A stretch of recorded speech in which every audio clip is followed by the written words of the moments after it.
da kaka IBC onego bed ni kete. Ibiro bed kinono dwaro mar jogo duto ma no chwalo paro margi ne NADCO kosibiro bed kitime nango mar mondo mi ponono e kinde mabiro mbele kik wawinj kata ka riwruok mar kotu wuok oko to wacho ni nwachwalo paro makamae to ang'o momiyo koti kode, kata jopiny owuok oko ni nwachwalo paro makama to koti kode, kata jotend dini nowacho ni nwachwalo paro makama to koti kode.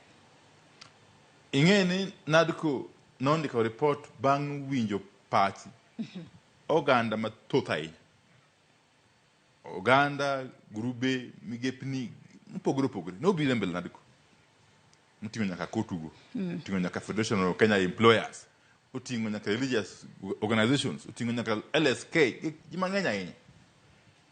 Ma report mowuok no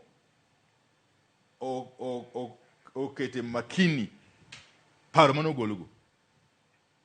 Ichaki wacho anda yie kodi ni constituency kaka Banisa maicha ni Mandera kucho sani koro osebedo maongo MP karibu higa achiel to kod wards moko karibu abiriyo e Kenya maonge kod MCS nikech wach mar IBC. Mana diere makende kata kani waromo kana diko mano gima ni mang'eyo.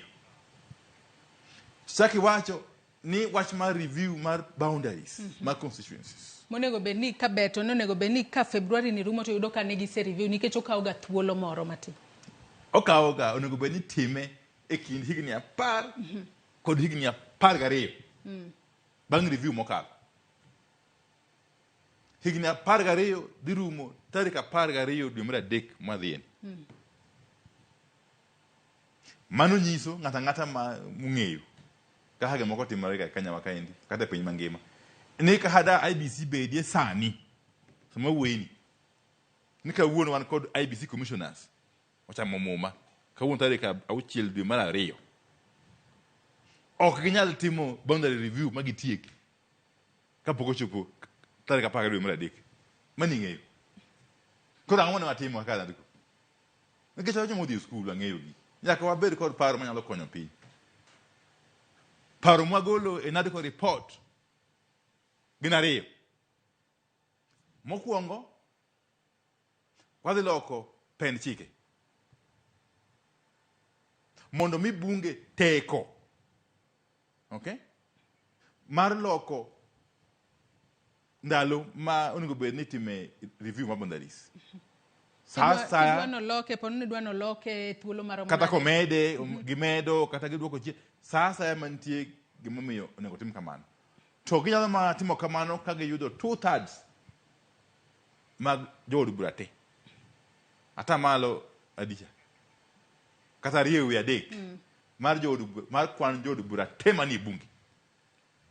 To mar ariyo NADCO report recommends ni nikech thuolo mar timo review ni rumo dwe mar 3 koro review mapok otim ni en wa exempt emane dok sungu wa exempt from this rule matieni kata bang' tarik 12 dwe mar 3 pod nyawo time. Mano ok bidhi ataro mar chik kalore ni wacho ni kapo nono no kotim review makamano nitiere kuonde chung' od bura mago 27 miwacho ni ponono nyalo lal. Wantiere kanyo kod Othaya, wantiere kanyo kod Ndaragwa, Lamu East, Budalangi, Mvita, North Hor, Voi, Keyo, Tetu, Marakwet East kachiel kod Lai Samis gi mamoko.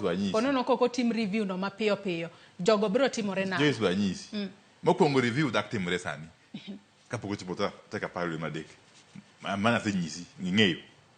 Onge thuolo mar timo review no sani between now and 12th of March. Ok nyal timore. Get review mondo tim nyaka commission bedie nyaka gi publish e Kenya Gazette nyaka gitim public participation nyaka giwuoth e Kenya mangima ok nyal timore within 1 month. Joyce. Mane omiyo NADCO recommend, ni mondo lok pen chike. Madhi address issues ko nyaka constituencies mane wacho ni bedo protected. Koro solution onge shortcut e wachni. Onge shortcut e wachni kata matin. Iyo en mana chiel kende NADCO. Onge. Inyalo luonga ngata kama musomo chike e Kenya nyaka pinje maoko. Ok bi mi solution mora mora.